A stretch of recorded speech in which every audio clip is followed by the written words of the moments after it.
Spatial, spatial, spatial. Meaning.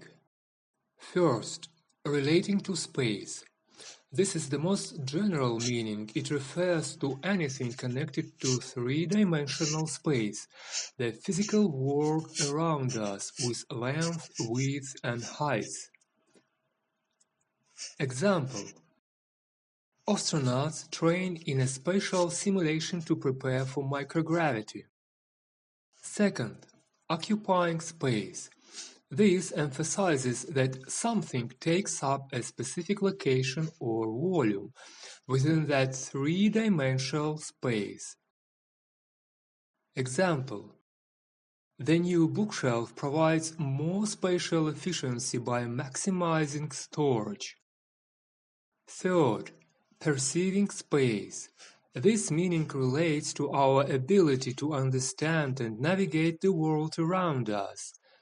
It involves our sense of depth, distance, and relative positions. Examples: architects need strong spatial reasoning skills to design functional buildings.